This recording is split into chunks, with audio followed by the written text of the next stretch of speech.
बिस्मिल्लाहिर्रहमानिर्रहीम। आज के लेक्चर में हम इन्वर्स जी ट्रांसफॉर्म के बारे में मज़ीद पढ़ेंगे।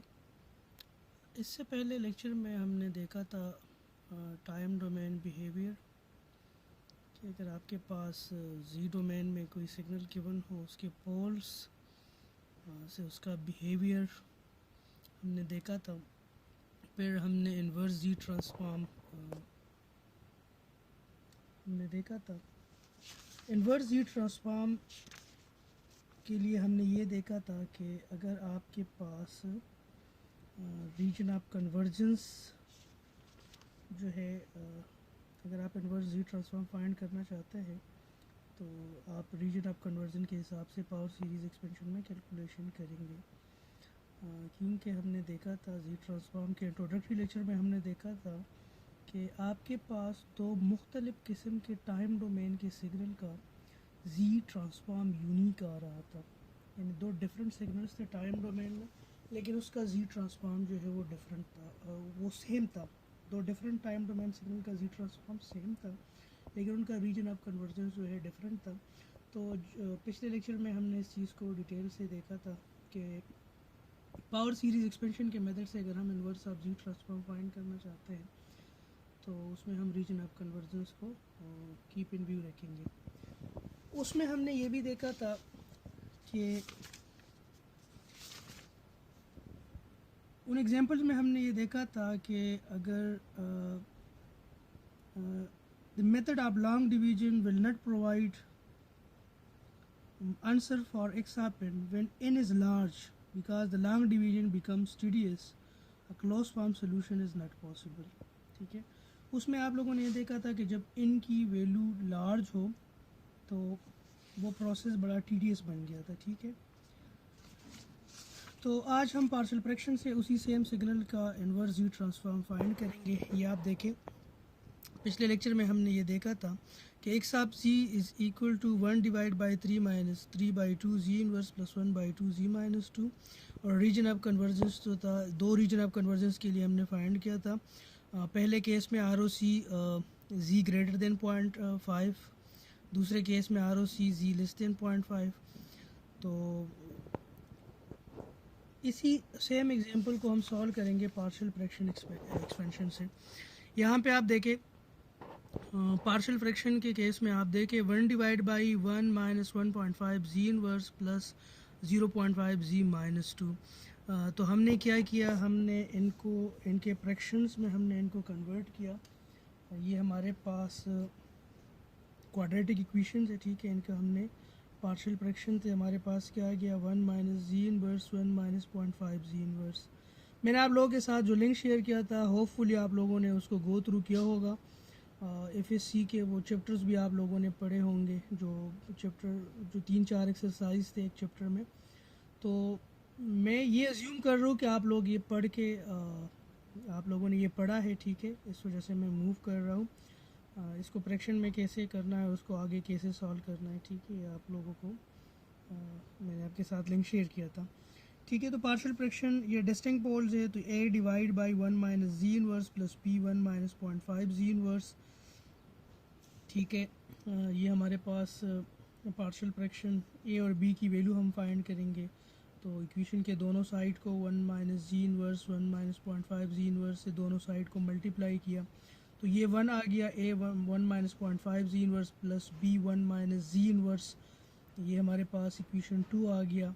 अब ये हमारे पास इस इक्वेशन में हम पहले z की जगह z इनवर्स की जगह 1 पुट करेंगे, फिर z इनवर्स की जगह हम 1 डिवाइड बाई 0.5 पुट करेंगे। ठीक है, तो जब हम z इनवर्स की जगह जब हम 1 पुट करते हैं तो हमारे पास a की वैल्यू 2 आ जाती है, और जब z इनवर्स की जगह हम 1 डिवाइड बाई 0.5 पुट कर देते हैं तो हमारे पास b की वैल्यू -1 आ जाती है। ठीक है, तो यहाँ पे आप देखें, यहाँ पे आप पुट करें, a की वैल्यू आपके पास 2 है, तो ये 2 divide by 1 minus ji inverse plus minus 1 minus 0.5 ji inverse. ठीक है, अब ये जो है ये आपके पास एक ऐसा फॉर्म आ गया। ठीक है, कि आप इसको यहाँ पे देखें, ये आपके पास कॉमन जी ट्रांसफॉर्म पेयर्स हैं। तो यहाँ पे आप देखें ए आप एन यू आप एन का जी ट्रांसफॉर्म क्या होगा, 1/1 माइनस ए जी इनवर्स, ठीक है, when z is greater than a, ठीक है। And when z is less than a, तो आपके पास फिर भी यही सेम जी ट्रांसफॉर्म है, लेकिन टाइम डोमेन में ये सिग्नल डिफरेंट होगा। आप देखें ये जी ट्रांसफॉर्म पे और ये जी ट्रांसफॉर्म सेम है, लेकिन इनका रीजन ऑफ कन्वर्जेंस डिफरेंट है, तो इस वजह से इनका टाइम डोमेन सिग्नल जो है डिफरेंट है, ठीक है। ये कह रहे हैं कि assume X of Z is causal, ठीक है। अगर एक्स ऑफ जी कॉजल है तो इसका क्या मतलब है, X of Z is causal का मतलब ये है कि रीजन ऑफ कन्वर्जेंस जो जी है दैट इज़ ग्रेटर देन 1, ठीक है। तो आप इस ट्रांसफॉर्म में आप देखें कि जी इज़ ग्रेटर देन ए, तो आपके पास 1/1 माइनस ए जी इनवर्स का ट्रांसफॉर्म ए इन यू आप इन आ जाता है। यहाँ पे कंपेयर करने के बाद आपके पास ये आ गया, ये 2 आ गया, ठीक है। यहाँ ए की जगह 1 है, तो 1 की पावर इन यू आप इन माइनस 0.5 इन, और यहाँ पे ए की वैल्यू 0.5 है, तो 0.5 इन यू आप इन। तो पार्शियल फ्रैक्शन से आपके पास ये इन्वर्स जी ट्रांसफॉर्म आ गया। वहाँ पे आप लोगों को एक्स ऑफ जी गिवन था, यहाँ पे आप लोगों ने एक्स ऑफ एन निकाल दिया, ठीक है। पार्शियल फ्रैक्शन दूसरा एग्जांपल हम सॉल्व करने की कोशिश करेंगे। जब आपके पास मल्टीपल आर्डर पोल्स हो, तो यहाँ पे आप देखें मल्टीपल आर्डर पोल के केस में एक्स ऑफ जी आपको गिवन है 1/1 प्लस जी इनवर्स 1 माइनस जी इनवर्स स्क्वेयर। तो इसका पार्शियल फ्रैक्शन एक्सपेंशन का तरीका ये है कि a divide by 1 plus Z inverse plus B 1 minus ji inverse C Z inverse 1 minus ji inverse whole square, ठीक है। अगेन दोनों साइड को इनसे मल्टीप्लाई करें तो आपके पास ये इक्वेशन आ जाएगा, ठीक है। यहाँ पे ए की जगह जी, पहले जी इनवर्स की जगह 1 पुट करें, फिर जी इनवर्स की जगह माइनस पुट करें, तो आपके पास ए और बी की वैल्यू आ जाएगी, या आपको दो 3 अननोन में से एक की वैल्यू आ जाएगी। फिर तीसरे अननोन के लिए आप कोएफिशिएंट कंपेयर करेंगे, तो आपके पास जो है वैल्यू आ जाएगी, ए की वैल्यू जो है 1/4 आ जाएगी, ठीक है। A is equal to 1/4, C is equal to 1/2 and B is equal to 3/4। अब आप लोगों ने क्या करना है, ये ए बी सी की जो वैल्यूज़ आपने फाइंड कर ली, ठीक है, तो आप इसको यहाँ पे पुट करें, तो आपके पास आ जाएगा 1/4, ये ए की वैल्यू हो गई है 1 माइनस जी इनवर्स प्लस 3/4 बी की वैल्यू थी 1/1 माइनस जी इनवर्स प्लस 1/2 सी की वैल्यू थी जी इनवर्स 1 माइनस जी इनवर्स होल स्क्वायर, ठीक है। तो अब आप जो है टेबल निकालें 1/1 माइनस जी इनवर्स, ठीक है। तो इस टेबल के साथ आप कंपैरिजन करें, यहाँ पे आप देखें कि 1/1 माइनस ए की वैल्यू यहाँ पे क्या है, यहाँ आप कंपेयर करें तो यहाँ ए की वैल्यू क्या है 1 है, तो इस वजह से इसका जी ट्रांसफॉर्म क्या आ रहा है, ए की पावर एन यू आप एन, तो यहाँ पे आ जाएगा 1 की पावर एन यू आप एन और 1/4 अपनी जगह पे आ जाएगा, फिर 3/4 अपनी जगह पे आ जाएगा, और यहाँ पे अगेन आप कंपेयर करें तो ए की वैल्यू क्या है 1 है, तो 1 की पावर एन यू आप एन आ जाएगा, 1/2 अपनी जगह पे आ जाएगा, जी इनवर्स 1 माइनस जी इनवर्स होल स्क्वायर, ठीक है। अगेन यहाँ पे आप देखें a z inverse 1 minus a z inverse whole square, a की वैल्यू अगेन यहाँ पे क्या है 1 है, तो इसका ट्रांसफॉर्म क्या है एन ए आप इन यू आप इन, तो ये ए की वैल्यू क्या है, आप कंपेयर करें, ए की वैल्यू यहाँ पे 1 है, तो ये आ जाएगा 1/2 ए की पावर एन, तो 1 की पावर एन इन यू आप इन, तो ये आपके पास इन्वर्स लेप्लास ट्रांसफॉर्म आपके पास एक्स ऑफ जी का इन्वर्स लेप्लास ट्रांसफॉर्म आ जाएगा, x of n is equal to 1/4 1 की power n u of n plus 3/4, इसको हम लिख सकते हैं 1/4 u of n plus 3/4 u of n plus 1/2 n u of n, ठीक है। So 1/4 u of n plus 3/4 u of n को आप ऐड करें तो आपके पास ये आ जाएगा u of n plus 1/2 n u of n, ठीक है। तो ये आपके पास आ जाएगा जी इन्वर्स जी ट्रांसफॉर्म। मैंने आप लोगों को कहा था कि मैं सिर्फ 2 न्यूमेरिकल प्रॉब्लम्स करूँगा, और उसके बाद मैं आगे जो है मूव करूँगा। अब आपके पास वन साइडेड जी ट्रांसफॉर्म है। वन साइडेड जी ट्रांसफॉर्म को वन साइडेड जी ट्रांसफॉर्म में क्या है कि टू साइडेड जी ट्रांसफॉर्म में आपके पास जो इनका लिमिट था वो माइनस इन्फिनिटी से इन्फिनिटी तक था, ठीक है। और वन साइडेड ट्रांसफॉर्म में आपका लिमिट जो है इन इज इक्वल टू जीरो से लेकर इन्फिनिटी तक हो जाएगा। The one side transform is the following characteristic. It does not contain information about the signal exponent for negative values of time, यानी सीक्वेंस माइनस इन्फिनिटी से लेकर -1 तक ये कोई इंफॉर्मेशन कैरी नहीं करेगा। It is unique only for causal signals, ये सिर्फ कॉजल सिग्नल्स के लिए है, ये नॉन सिग्नल्स के लिए जिसका इनका रेंज जो है 0 से इन्फिनिटी तक हो।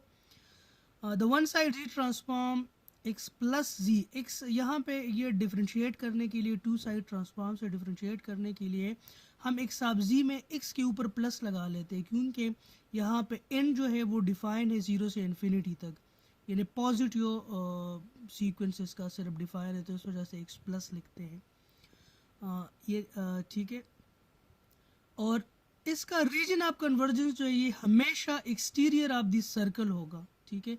तो यहाँ पे लाजमी नहीं है कि हम एक्सप्लिसिटली हम उसको लिखे कि रीजन ऑफ कन्वर्जेंस को मेंशन करने की ज़रूरत नहीं है, क्योंकि ये वन साइडेड जी ट्रांसफॉर्म है, इसका रीजन ऑफ कन्वर्जेंस हमेशा एक्सटीरियर ऑफ दिस सर्कल होगा। रीज़न क्योंकि this is only defined for the causal signals, ठीक है। अब इस पे हम कुछ न्यूमेरिकल प्रॉब्लम्स करेंगे। यहाँ पे आप देखें one sided transform it R O C is exterior of unit circle, so it is not necessary to explicitly write its R O C. आपके पास x1 आप इन क्या है 1 2 5 7 0 1, तो इसका वन साइडेड जी ट्रांसफॉर्म क्या होगा, चूँकि 0 से स्टार्ट है, n is equal to 0, n is equal to 1, n is equal to 2, n is equal to 3, n is equal to 4 and n is equal to 5। तो इसका जी ट्रांसफॉर्म आप find करें 1 plus 2 जी inverse plus 5 z minus 2 plus 7 z minus 3 plus z minus 5 हो जाएगा।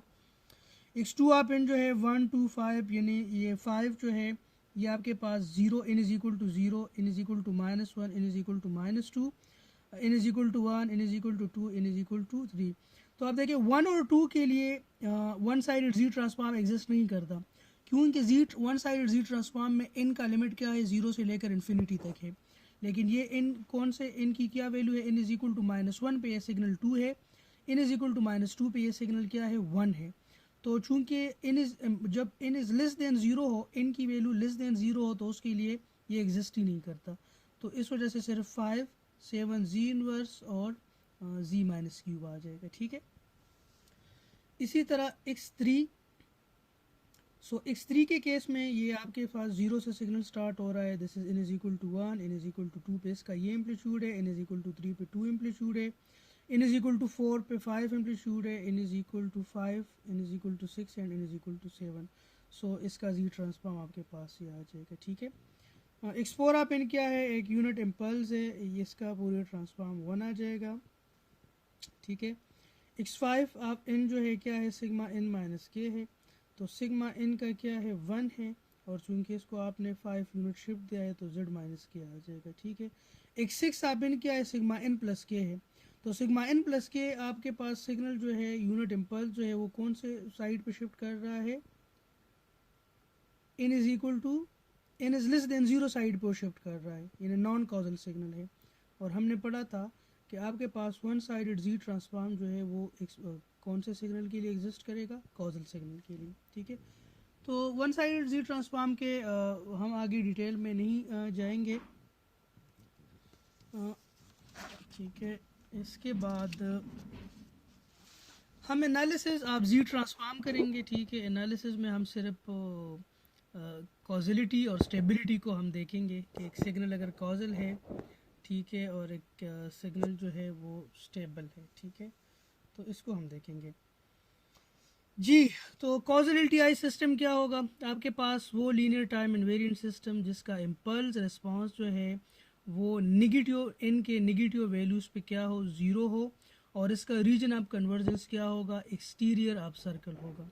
यानी time domain में आपके पास causal system कौन सा होगा, जो आपके पास इनकी नेगेटिव वैल्यूज़ पे उसका इम्पल्स रिस्पॉन्स ज़ीरो होगा, और जी डोमेन में क्या होगा कि आपके पास उसका रीजन ऑफ कन्वर्जेंस जो होगा एक्सटीरियर ऑफ सर्कल होगा। स्टेबिलिटी स्टेबिलिटी का क्या मतलब है? जी डोमेन में अगर आपका जो रीजन ऑफ कन्वर्जेंस है एच ऑफ जी का, सिस्टम ट्रांसफ़र फंक्शन का जो रीजन ऑफ कन्वर्जेंस है वो यूनिट सर्कल कंटेन करे, ठीक है। If the unit circle is contained in the R O C of H of z and all pole lies inside unit circle, अगर आपके signal के सारे पोल जो है वो यूनिट सर्कल के अंदर लाई करें तो आपका सिस्टम जो है स्टेबल होगा। इस पे हम एक न्यूमेरिकल प्रॉब्लम करेंगे। न्यूमेरिकल प्रॉब्लम जो है ये बुक से आप देख ले, ठीक है। ये बुक का एग्जांपल है 3.6.3। यहाँ पे आप देखें a non linear time invariant system is characterized by the system function h of z क्या है 3 minus 4 z inverse 1 minus 3.5 z inverse plus 1.5 z इन जी की पावर माइनस 2। आपसे पूछा गया है कि इसका आर ओ सी जो है स्पेसिफाई करे, एच ऑफ जी का R O C region of convergence specify करे, और उसका एच ऑफ एन जो है वो भी फाइंड करे 3 कंडीशंस के लिए। पहला कंडीशन ये है कि अगर सिस्टम स्टेबल है तो इसका रीजन ऑफ कन्वर्जेंस क्या होगा, और इसका रीजन ऑफ कन्वर्जेंस क्या होगा एच ऑफ जी का, और आपका इसका इम्पल्स रिस्पॉन्स क्या होगा, एच ऑफ एन क्या होगा। दूसरे केस में अगर ये सिस्टम जो है कॉजल हो तो फिर रीजन ऑफ कन्वर्जेंस क्या बनेगा, और फिर एच ऑफ एन क्या बनेगा, ठीक है। क्योंकि यहाँ पे रीजन ऑफ कन्वर्जेंस जो है, ठीक है, एच ऑफ जी एक यूनिक एक्सप्रेशन है, ठीक है, लेकिन इसका जो एच ऑफ एन निकलेगा वो डिफरेंट निकलेगा, क्योंकि हमने जो ऑब्जर्वेशन की थी जी ट्रांसफॉर्म में, हमने ये ऑब्जर्वेशन की थी कि टाइम डोमेन में दो डिफरेंट सिग्नल जो है वो जी डोमेन में एक सेम सिग्नल को के ऊपर मैप हो सकता है। यानी दो डिफरेंट टाइम डोमेन सिग्नल का अगर आप जी डोमेन ले लें तो दोनों का जी डोमेन सेम हो सकता है, बल्कि हमने देखा था सेम था, लेकिन उनका रीजन ऑफ कन्वर्जेंस जो है वो डिफरेंट था। तो यहाँ पे आपका एच ऑफ जी जो है ये सिस्टम का जो ट्रांसफ़र फंक्शन है, सिस्टम का जो ट्रांसफ़र फंक्शन है, तो रीजन ऑफ कन्वर्जेंस जो है वो चेंज होगा, क्योंकि अगर सिस्टम स्टेबल है तो उसका रीजन ऑफ कन्वर्जेंस डिफरेंट होगा, सिस्टम अनस्टेबल है तो उसका रीजन ऑफ कन्वर्जेंस डिफरेंट होगा, सिस्टम कॉजल है तो उसका रीजन ऑफ कन्वर्जेंस डिफरेंट होगा, सिस्टम नॉन कॉजल है तो रीजन ऑफ कन्वर्जेंस डिफरेंस होगा। जब रीजन ऑफ कन्वर्जेंस वेरी करेगा तो उसके साथ साथ आपका जो टाइम डोमेन सिग्नल है वो भी क्या करेगा, वेरी करेगा। यानी ये सेम जो एच ऑफ जी है, रीजन ऑफ कन्वर्जेंस जब इसका सेम डिफरेंट होगा, ठीक है, तो इसके जो करस्पॉन्डिंग टाइम डोमेन ट्रांसफॉर्म होगा वो चेंज होगा। अभी हम इसको ऑब्जर्व करते हैं, ठीक है जी। पहले केस में आप लोगों से क्या पूछा गया है? पहले केस में आप लोगों से पूछा गया है कि द सिस्टम स्टेबल जी। तो as the system has two poles, system के दो पोल्स है, z is equal to 1/2 and z is equal to 3। यहाँ पे आप देखें ये आपके पास एक्सप्रेशन है। ये जो आपके पास एच ऑफ जी है इसका आपने पार्शियल फ्रैक्शन एक्सपेंशन किया तो आपके पास ये क्या आ गया, 1 divide by 1 minus 1/2 ji inverse plus 2 divide by 1 minus 3 z inverse, ठीक है। तो यहाँ से आप दो पोल्स निकालें, एक पोल है z is equal to 1/2 and दूसरा पोल है z इज इक्वल टू 3। ये आपके पास सिस्टम के दो पोल्स हैं, ठीक है। अब स्टेबिलिटी काजिलिटी ये सारे इन पोल्स के जी। System has two poles, z is equal to 1/2 and z is equal to 3। पहली जो केस है स्टेबिलिटी के लिए आपने आर ओ सी फाइंड करना है और आपने इसका एच ऑफ एन फाइंड करना है। तो स्टेबिलिटी के लिए क्या कंडीशन है कि R O C will contain the unit circle. Stability की जी क्या कंडीशन है कि आपका जो रीजन ऑफ कन्वर्जेंस होगा वो यूनिट सर्कल कंटेन करेगा, ठीक है। The region of convergence contain the unit circle. तो यूनिट सर्कल यानी उसका रेडियस 1 होगा, तो आपका रीजन ऑफ कन्वर्जेंस कहाँ से कहाँ तक होगा, 1/2 से लेकर 3 तक। तो 1/2 से लेकर 3 तक का जो रेंज है ये यूनिट सर्कल कंटेन कर रहा है, ठीक है, क्योंकि unit circle z is equal to 1 पे है, z इज इक्वल टू 1 पे यूनिट सर्कल है, और ये रेंज जो है दिस इज़ 1.5 से लेकर 3 पे है। तो जब आपके पास ये रीजन ऑफ कन्वर्जेंस होगा तो आपका ये सिस्टम जो है ये स्टेबल होगा। अब इस रीजन ऑफ कन्वर्जेंस के लिए आप लोगों ने इन्वर्स ई ट्रांसफॉर्म फाइंड करना है। रीजन ऑफ कन्वर्जेंस के लिए आपने यानी इस region of convergence 1/2 is less than z is less than 3, इसके लिए आप लोगों ने इन्वर्स ई ट्रांसफॉर्म फाइंड करना है। तो आपके पास यहाँ पे आप देखें, इसको आप दो पार्ट में स्प्लिट करें, इसको h1 ऑफ z का नाम दे दें, इसको h2 ऑफ z का नाम दे दें, ठीक है। ये h1 ऑफ z है, ठीक है, this is h2 of z। यहाँ पे आप देखें इसको मैंने कहा h1 of z, so 1 divide by 1 minus 2 z inverse. अगर सिर्फ मैं इस सिस्टम को देखता हूँ तो इसका रीजन ऑफ कन्वर्जन जो है z must be greater then 1/2, ठीक है। यहाँ पे आप देखें मैं सिर्फ इस पोर्शन को उठा रहा हूँ, ये जो पोर्शन है, तो ये रीजन ऑफ कन्वर्जेंस होगा, ठीक है। From the z transform pair we know that, z transform pair का जो टेबल है वो आप लोग निकालें। यहाँ पे आप देखें z ट्रांसफॉर्म पेयर जो टेबल है, यहाँ पे क्या है, z इज़ ग्रेटर देन 1/2, तो यहाँ पे जनरली उन्होंने a कहा हुआ है, ठीक है। यहाँ पे आप देखें z is greater then a, तो अगर आपके पास ये रीजन ऑफ कन्वर्जेंस हो z is greater then a, तो उसका z ट्रांसफॉर्म क्या होगा, 1 divide by 1 minus a z inverse, और इसका करस्पॉन्डिंग टाइम डोमेन क्या होगा, a in u n, ठीक है। तो यहाँ पे a क्या है, a इज़ 1/2, यहाँ पे आप देखें a इज़ 1/2, तो अगर 1/2 है तो ये आपके पास क्या आ जाएगा, 1/2 in u ऑफ n, ठीक है। अब ये जो दूसरा पार्ट है 2 divide by 1 minus 3 z inverse, इसका रीजन ऑफ कन्वर्जेंस क्या होना चाहिए, ये देखिए रीजन ऑफ कन्वर्जेंस कंबाइन का क्या होना चाहिए, 1/2 less than z less than 3। तो ये पार्ट तो हमने सॉल्व कर लिया, अब ये पार्ट है z इज़ लेस देन 3, तो यहाँ पे आप देखें z is less than 3। z transform pair में आप लोग देखें तो यहाँ पे 3 को लेट सपोज ये वो केस बनेगा z is less than alpha, तो यहाँ पे आप देखें z is less than alpha, this is the case when z is less than alpha, तो ये क्या होगा, 1 divide by 1 minus alpha z inverse, और इसका करस्पॉन्डिंग जो सिग्नल होगा टाइम डोमेन में वो क्या होगा, minus a n u of minus n minus 1। अब इस सिग्नल को आपके पास जो क्वेश्चन में सिग्नल है उसके साथ कंपेयर करें, तो यहाँ पे आप देखें z minus a n u of minus n minus 1, इसका ट्रांसफॉर्म पेयर क्या बन रहा है, 1 divide by 1 minus a z inverse, और उसका रीजन ऑफ कन्वर्जेंस, तो यहाँ a की जगह क्या है, 3 है, तो मैं क्या लिखूँगा, ये 2 तो बाहर निकल जाएगा, -2, और a की जगह a आप इनकी जगह क्या आ जाएगा, 3 की power n u minus n minus 1। तो कंबाइन आपके पास जो इम्पल्स रिस्पॉन्स होगा वो क्या होगा, 1/2 इन u ऑफ n माइनस 2 3 की power n u of minus n minus 1, और इसका रीजन ऑफ कन्वर्जेंस क्या होगा, 1/2 less than z less than 3। तो ये आपके पास एक ऐसा इम्पल्स रिस्पॉन्स है जो कि आपके पास क्या है जी, स्टेबल है, क्योंकि पहला कंडीशन क्या था कि आपको एच ऑफ जी गिवन था, आप लोगों ने इससे एक इम्पल्स रिस्पॉन्स निकाला था, आपका टास्क क्या था, आपने एच ऑफ जी से एक ऐसा इम्पल्स रिस्पॉन्स निकालना था कि वो क्या हो, स्टेबल हो, वो क्या हो, स्टेबल हो।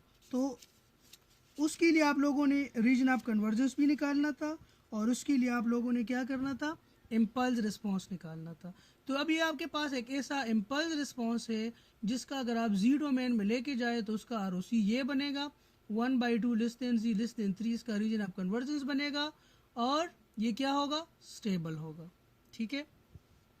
दूसरे केस में आप देखें कि द सिस्टम इज कॉजल, तो आपका सिस्टम जो है कब कॉजल होगा, the system is causal For causality, the region of convergence must be exterior of the circle. Causality के लिए क्या region of convergence क्या होना चाहिए? It must be the exterior of a circle. अब आपके पास इम्पल्स ट्रांसफर फंक्शन क्या है? H of z is equal to 1 divide by 1 minus 1 by 2 ji inverse plus 2 divide by 1 minus 3 z inverse. इसको मैं split करता हूँ, इसको मैं h1 का नाम देता हूँ, h2 का नाम मैं देता हूँ. अब h1 जो है आपके पास कब कॉजल होगा? कि जब z is greater than 1 by 2. z is यानी रीजन ऑफ कन्वर्जेंस क्या हो? सर्कल का एक्सटीरियर हो. तो सर्कल का एक्सटीरियर क्या होगा? z is greater than 1 by 2. From z transform pairs we have. अब जी ट्रांसफॉर्म पेयर अगेन उसी टेबल में आप जाए तो आपके पास क्या है? A n u of n किस चीज़ के बराबर है? 1 minus 1 divide by 1 minus a z inverse. और इसका रीजन ऑफ कन्वर्जेंस क्या होगा? Z greater than a. ठीक है. तो आप क्या करें? इसका एच ऑफ एन आपने टेबल से आपके पास एच ऑफ एन क्या है? ए की power n u of n. अब यहाँ पे ए क्या है? This is 1 by 2. ए क्या है? 1 बाई 2. तो आपके पास इसका एच ऑफ एन क्या आ जाएगा? 1 बाई 2 की power n u of n. अब ये जो दूसरा है इसको मैं देखता हूँ. ठीक है. तो ये आपके पास ये जो इम्पल्स ट्रांसफर फंक्शन है ये कब कॉजल होगा? ये तब कॉजल होगा जब इसका रीजन ऑफ कन्वर्जेंस जो है वो क्या हो? एक्सटीरियर ऑफ द सर्कल हो. तो एक्सटीरियर ऑफ द सर्कल के लिए क्या कंडीशन है? कि z must be greater than 3. Interior of circle, interior के लिए क्या कंडीशन होगा? Z less than 3. लेकिन यहाँ पे हम किस चीज़ को देख रहे हैं? कॉजलिटी को देख रहे हैं. तो कॉजलिटी के लिए इसका रीजन ऑफ कन्वर्जेंस क्या होगा? एक्सटीरियर ऑफ द सर्कल होगा. एक्सटीरियर ऑफ द सर्कल को कैसे रिप्रेजेंट करेंगे? जी ग्रेटर देन 3. तो अगेन आप ट्रांसफॉर्म जो टेबल है उसमें आप देखें जो जी ट्रांसफॉर्म पेयर्स का जो टेबल है तो इसका आपके पास एच ऑफ एन क्या आ जाएगा? 2 3 की power n u of n और इसका रीजन ऑफ कन्वर्जेंस ए आ जाएगा. अब इन दोनों रीजन ऑफ कन्वर्जेंस को कंबाइन करें और इन दोनों का जो इंटरसेक्शन बन रहा है वो आपके पास रिजल्टेंट का रीजन ऑफ कन्वर्जेंस होगा. तो पहले का रीजन ऑफ कन्वर्जेंस क्या है? z is greater then 0.5. z is greater than 1 by 2. तो इसको मैं कह सकता हूँ z इज ग्रेटर देन 0.5. तो z इज ग्रेटर देन 0.5 का क्या मतलब है? कि z इज ग्रेटर देन 0.5 उसमें 1 भी आ जाता है. 1.5 2 2.5 3 3.5 4 4.5. ये 0.5 से जितना भी आउटसाइड है वो सारा का सारा रीजन ऑफ कन्वर्जेंस आ गया पहले के केस में. ये h1 ऑफ z है. h2 ऑफ z में क्या है? z is greater than 3. तो दोनों का कॉमन क्या होगा? इंटरसेक्शन क्या होगा? Region of convergence z is greater than 3 उसका इंटरसेक्शन होगा. तो कंबाइंड आरओसी जो होगा वो क्या होगा? कंबाइंड आरओसी होगा z ग्रेटर देन 3 और इसका जो इम्पल्स रिस्पॉन्स होगा वो क्या होगा? H of n is equal to 1 by 2 n u of n plus 2 3 की power n u of n. ठीक है. जो थर्ड वन है the system is anti causal. यानी आपका जो सिस्टम है ये नॉन कॉजल है. तो कॉजल के लिए आपके पास रीजन ऑफ कन्वर्जेंस क्या था? एक्सटीरियर ऑफ द सर्कल था. तो नॉन कॉजल के लिए क्या होगा? Interior of the unit circle होगा. जी एंटी कॉजल के केस में क्या होगा? For non causal the region of convergence must be interior of the circle. आपके पास ट्रांसफर फंक्शन क्या है? 1 divide by 1 minus 1 by 2 ji inverse plus 2 divide by 1 minus 3 z inverse. Poles कहाँ पे है? z is equal to 1 by 2 पे है, z is equal to 3 पे है. अब इसको मैंने h1 ऑफ z का नाम दे दिया, इसको h2 ऑफ z का नाम दे दिया. h1 ऑफ z जो है ये कब नॉन कॉजल होगा? जब इसका रीजन ऑफ कन्वर्जेंस जो है z is less than 1 by 2 होगा. From z transform pair table. अब आप यहाँ पे आके देखें जो आपके पास जी ट्रांसफॉर्म पेयर टेबल है ये आपके पास जी ट्रांसफॉर्म पेयर टेबल है. यहाँ पे रीजन ऑफ कन्वर्जेंस देखें z is less than 1 by 2. तो यहाँ पे जनरली 1 बाई 2 को हम अल्फा का नाम दे देंगे. z is less than alpha. यहाँ पे आप रीजन ऑफ कन्वर्जेंस देखें ये आपके पास region of convergence z is less than alpha. तो z is less than alpha अगर आपके पास रीजन ऑफ कन्वर्जेंस होगा तो उसका ट्रांसफॉर्म पेयर क्या बनेगा? 1 divide by 1 minus a z inverse. इसका ट्रांसफॉर्म पेयर क्या बनेगा? ये बनेगा. तो ए की वैल्यू यहाँ पे क्या है? 1 बाई 2 है. तो 1 divide by 1 minus 1 by 2 ji inverse. यहाँ पे आप देखिए 1 divide by 1 minus 1 by 2 ji inverse. इसका आप ट्रांसफॉर्म पेयर देखें तो ये आपके पास क्या है? This is minus a n, तो ए क्या है 1/2 है, माइनस 1/2 की power n u of minus n minus one. तो यहाँ पे आप देखें इसका क्या बनेगा, -1/2 n u of minus n minus one. ठीक है, और इसका रीजन ऑफ कन्वर्जेंस क्या है, z इज लेस देन 1/2। अच्छा, अब दूसरा जो है पार्ट है 2 divide by 1 minus 3z inverse, ये जो पार्ट है। तो इस पार्ट में आप लोग देखें, इसको हमने h2 ऑफ z का नाम दिया था। ठीक है, this is h2 of z, this is actually h2 of z। h2 of z क्या है, 2 divide by 1 minus 3z inverse. ये नॉन काजल कब होगा, जब इसका रीजन ऑफ कन्वर्जेंस जो है इंटीरियर ऑफ सर्कल होगा, यानी आपके पास वो circle z is less than 3, यानी इसका जो पोल है, पोल से अगर जितना भी z प्लेन अंदर है, यूनिट्स जो सर्कल बन रहा है इसके पोल के ऊपर, तो उससे तो ये आपके पास क्या होगा, ये उसका रीजन ऑफ कन्वर्जेंस होगा इंटीरियर ऑफ सर्कल। ठीक है जी। अब यहाँ पे आप देखें अगेन, आप z ट्रांसफॉर्म पेयर का जो टेबल है उसमें आप लोग देखें तो 1 divide by 1 minus a z inverse का फोरियर ट्रांसफॉर्म जो है वो z ट्रांसफॉर्म क्या बन रहा है, minus a n u of minus n minus one. चूँकि यहाँ पे a की वैल्यू क्या है 3 है, 2 ये चूँकि 2 से मल्टीप्लाई हो रहा है तो -2 3 की power n u of minus n minus one. इसका रीजन ऑफ कन्वर्जेंस क्या है, z इज लेस देन 3। तो अब आपके पास ये जो दो सिग्नल्स आ गए इनको सिंपल ऐड करें और रीजन ऑफ कन्वर्जेंस का इंटरसेक्शन ले लें। The combined R O C and H of n is क्या है, एच ऑफ एन क्या है, h1 of n plus h2 of n है, और आर ओ सी क्या है, intersection of R O C one and R O C two. तो H of n आपके पास क्या बनेगा, -1/2 की power n u of minus n minus one, -2 3 की power n u of minus n minus one, और आर ओ सी क्या होगा, z लेस देन 1/2। दोनों आर ओ सी का इंटरसेक्शन आप ले लें तो आपके पास कंबाइन का रीजन ऑफ कन्वर्जेंस आप लोगों के पास आ जाएगा। ठीक है, तो ये हमने क्या किया, एनालिसिस ऑफ एलटीआई सिस्टम किया डिफरेंट उसके लिए। कॉजिलिटी हमने देखी, स्टेबिलिटी हम लोगों ने देखी। अब हम देखते हैं पोल ज़ीरो कैंसिलेशन। यहाँ पे आप देखें पोल ज़ीरो कैंसिलेशन में क्या है, when a z transform has a pole, अगर आपके पास जी ट्रांसफॉर्म है उसका पोल जो है और उसका जो ज़ीरो है वो सेम लोकेशन पे है, तो पोल जो है वो कैंसिल होगा बाय ए ज़ीरो, या zero will be cancel by a pole. ठीक है, consequently the term containing that pole in the inverse z transform vanishes. हम इसको भी न्यूमेरिकल करेंगे तो ये चीज़ समझ आ जाएगी। देखिए पोल ज़ीरो कैंसिलेशन दो ही सूरतों में हो सकती है।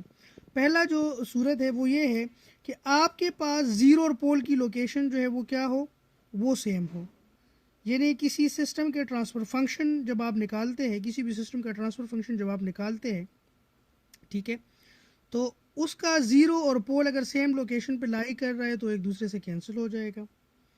दूसरी जो सिचुएशन है कि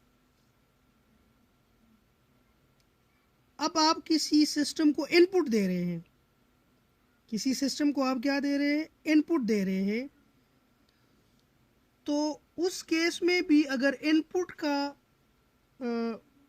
का जो ज़ीरो लोकेशन है और जो सिस्टम का ट्रांसफ़र फंक्शन है उनके पोल का लोकेशन अगर सेम है तो उस सूरत हाल में भी ये कैंसिल हो सकता है। ठीक है, तो यहाँ पे देखिए इस न्यूमेरिकल को समझने की कोशिश करें। आपके पास क्या है, this is example 3.6.4, determine the unit sample response of the system characterized by the difference equation. आपके पास y ऑफ n क्या है, y of n is equal to 2.5 y of n minus one minus y of n minus two plus x of n minus 5 x of n minus two plus 6 x। आपने पहले क्या करना है, इस पूरे difference equation का आप लोगों ने z ट्रांसफॉर्म लेना है, उससे आप लोगों ने y of z divide by x of z निकालना है, तो आपके पास h ऑफ z आ जाएगा, या आपके पास h ऑफ z आ जाएगा। इसको आपने पार्शियल फ्रैक्शन से इसको आपने इसके फैक्टर्स आप लोगों ने इसके बनाने हैं। ये आप देखें इसके आप लोगों ने क्या करना है जी, इसके आप लोगों ने फैक्टर्स बनाने हैं। ठीक है, तो जब आप लोग इसके फैक्टर्स बनाते हैं तो आपके पास z minus two, z minus three, z minus 1/2, z minus 2। तो यहाँ पे आप देखें कि यहाँ पे z माइनस 2 यानी ये इस सिस्टम के दो जीरोज है, z is equal to 2, z is equal to 3, ये दो जीरोज है, z is equal to 1/2, z is equal to 2, ये दो पोल्स है। तो आप देखिए ये जीरो इस पोल को कैंसिल कर रहा है। तो आपके पास सिस्टम का जो ट्रांसफर फंक्शन बनेगा वो क्या बनेगा, this is z-3 divide by z-1/2, क्योंकि एक जो ज़ीरो है, एक जो पोल है वो ज़ीरो के साथ कैंसिल हो गया। तो इसको अगर मैं z इनवर्स से मल्टीप्लाई और डिवाइड करो तो 1 minus 3 z inverse, 1 minus 1 divide by 2 z inverse आ जाएगा। इसको मैं लिख सकता हूँ 1 divide by 1 minus 1/2 z inverse, और minus 3 z inverse 1 divide by 1 minus 2 z inverse. तो ये इसका आप देख ले, जो आपके पास टेबल है तो इसका z ट्रांसफॉर्म क्या आएगा, इनवर्स z ट्रांसफॉर्म आएगा 1/2 इन u अप इन, और इसका क्या आएगा -3 1/2 इन -1 u अप इन -1 आ जाएगा। ठीक है, अच्छा अब यहाँ आपके पास ये जो सिस्टम है 1 -3 z inverse 1 minus 1/2 z inverse, तो ये आपके पास किस चीज़ के बराबर है, y आप z x आप z के बराबर है, दोनों साइड से मल्टीप्लाई करें। ठीक है, और इसका फिर आप इन्वर्स लेप्लास ट्रांसफॉर्म ले लें, तो x आप इन -3 x आप इन -1 y of in -1/2 y of इन -1। ठीक है, तो इसको आप आके यहाँ पे कंपेयर करें तो ये दो डिफरेंस इक्वेशन है। ये डिफरेंस क्यों आ गया, क्योंकि आपके पास पोल और ज़ीरो की कैंसिलेशन हुई। ठीक है, यहाँ पे आप लोगों ने देखा कि आपके पास पोल और ज़ीरो की cancellation transfer with in transfer function हुई। क्योंकि आपके पास ट्रांसफ़र फंक्शन में एक ज़ीरो जो है वो सेम जगह पे मैप हो रहा था जिस जगह पे एक पोल भी मैप हो रहा था। ठीक है, अब यहाँ पे आप देखें, इस एग्जांपल में आप लोग देखें, आप लोगों ने सिस्टम का रिस्पांस फाइंड करना है, आपको y आप इन गिवन है और आपको x आप इन भी गिवन है। तो आप लोग सिस्टम का रिस्पांस कैसे निकालेंगे, h of z is what, आप लोगों ने आप लोगों ने आउटपुट फाइंड करना है, y आप z आपने फाइंड करना है। ठीक है, पहले तो आप लोगों के पास इस डिफरेंस इक्वेशन से आप लोग h ऑफ z निकालोगे। इस पूरे डिफरेंस इक्वेशन का आप क्या ले लें, z डोमेन, इसको z डोमेन में लेके जाएं। ठीक है, वहाँ से आप क्या करें, y of z divide by x of z से आपके पास क्या आ जाएगा, h ऑफ z आ जाएगा। अब ये आपके पास h ऑफ z है। ठीक है, इसका आप z ट्रांसफॉर्म ले लें तो आपके पास ये x ऑफ z आ जाएगा। तो y ऑफ z किसके बराबर है, h of z multiply by x of z। तो h of z is what, 1 divide by, ये आपने इसको फैक्टराइज कर दिया, तो 1 divide by 1 minus 1/2 z inverse 1 minus 1/3 z inverse. तो यहाँ पे आप देखें इस सिस्टम के जो ट्रांसफ़र फंक्शन है इसका एक भी ज़ीरो नहीं है, लेकिन इसकी क्या है, इसके दो पोल्स हैं। ठीक है, it has the system has two pole, one at z is equal to 1/2 and the other is at z is equal to 1/3। ठीक है, अब जो इनपुट है, इनपुट, अब सिग्मा इन का इनपुट, सिग्मा इन का जो ट्रांसफॉर्म है वो क्या है, this is 1 minus 1/3 z inverse, so 1 minus 3 z inverse. तो यहाँ पे आप देखें इनपुट सिग्नल का एक ही ज़ीरो है, कोई पोल नहीं है। ठीक है, which cancel the pole at z is equal to. अच्छा, अब यहाँ आप देखें, जब आप y आप z x आप z को आप मल्टीप्लाई करते h आप z के साथ, तो x आप z का जो आपके पास ज़ीरो है वो h आप z के इस पोल को कैंसिल आउट कर रहा है, और आपके पास y आप z क्या बन रहा है, 1 divide by 1 minus 1/2 z inverse. ठीक है, and has the response of the system is what, इसका आप इनवर्स लेप्लास ट्रांसफॉर्म ले तो y आप इन क्या बनेगा, 1/2 इन u आप इन। ये नहीं, आपके पास द मोड 1/3 की power n is suppressed from the output as a result of the pole zero cancellation। अब multiple order poles and stability, multiple order poles और स्टेबिलिटी को देखते हैं, इस पर एक न्यूमेरिकल जो है प्रॉब्लम सॉल्व करते हैं। यहाँ पे आप देखें, आपके पास step response of the causal system जो है ये है, y of n is equal to y of in minus 1 plus x आप इन। इससे आप लोग एच आप जी निकाले, एच आप जी कैसे निकालेंगे, ये हो जाएगा वाई आप जी, ये हो जाएगा वाई आप जी into ji minus one plus x of जी हो जाएगा, ठीक है।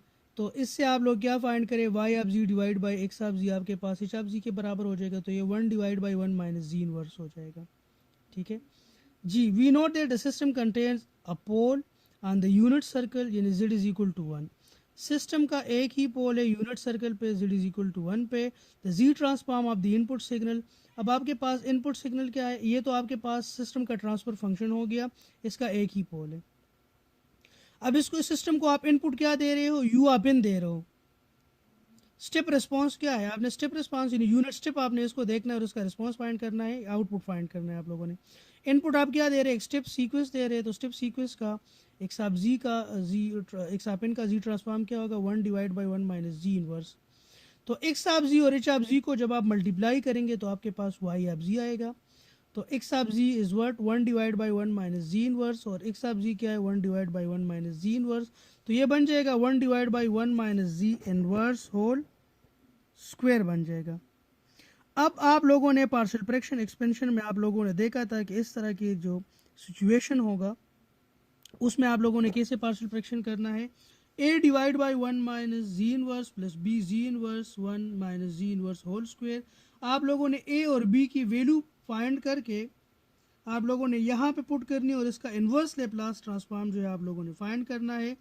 तो यहाँ पे a की वैल्यू भी वन है, b की वैल्यू भी आप लोगों के पास वन है, तो इसका जो लेप्लास ट्रांसफॉर्म है u आप n बन रहा है और इसका जो लेप्लास ट्रांसफॉर्म है वो क्या बन रहा है, n u आप n, ठीक है। अब यहाँ पे आप देखें कि विच ये आपके पास n प्लस वन u आप n क्या है, it is a ramp sequence. वाई आप इन जो है क्या है, अनबाउंडेड है, इनपुट सिग्नल भी बाउंडेड है। आपका सिस्टम जो है इनपुट जो है वो आपके पास क्या है, इनपुट जो है this is a bounded input, input is what, this is a bounded input, लेकिन आपका सिस्टम जो है वो क्या है, अनबाउंडेड है, ठीक है। इसके साथ ही हमारा ये जो चैप्टर है ये ख़त्म हो जाएगा। आप लोगों को एक असाइनमेंट मिलेगा, रफली तकरीबन 14-15 क्वेश्चंस होंगे। आप लोगों ने क्या करना है, ये असाइनमेंट्स मैंने आप लोगों को दिखा देता हूँ, ठीक है, ये मैं आप लोगों के साथ शेयर करूँगा, लेकिन पहले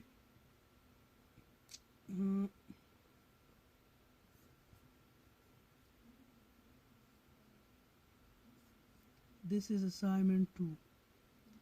सो असाइनमेंट 2 में क्या है कि you have to submit the detail solution of the following problem from Proakis book. Proakis का जो बुक मैंने आप लोगों के साथ शेयर किया था उसी से आप लोगों को असाइनमेंट मिल रहा है।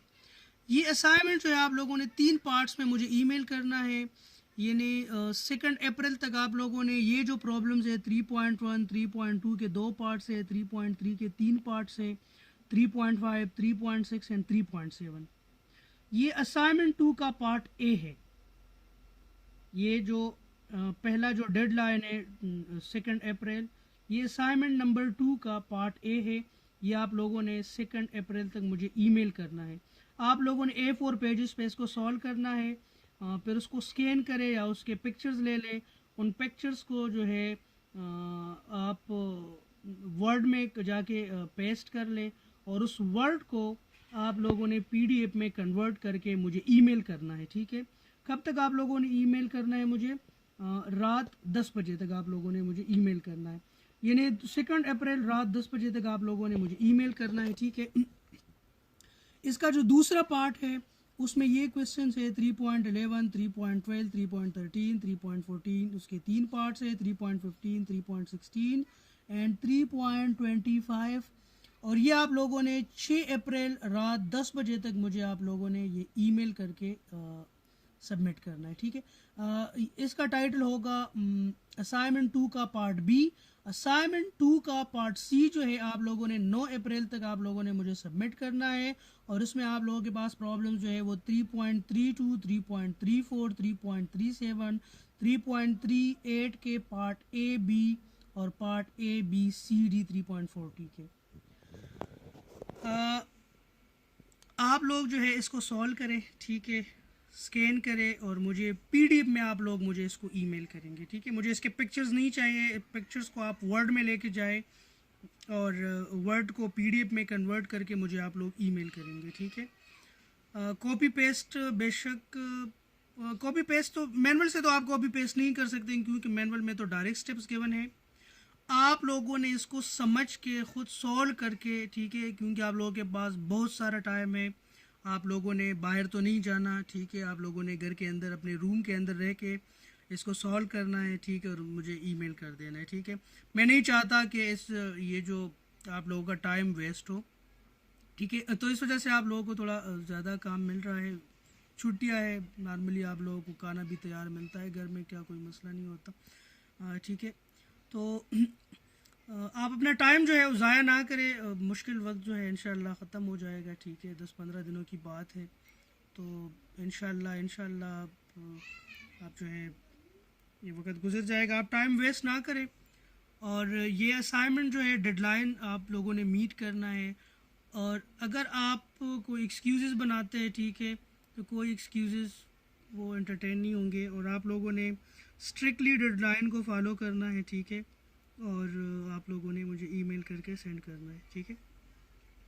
तो अपना ख्याल रखिएगा, ज़िंदा रहे तो इंशाल्लाह IST के क्लासरूम में फिर मिलेंगे, और ओके, अल्लाह हाफ़िज़।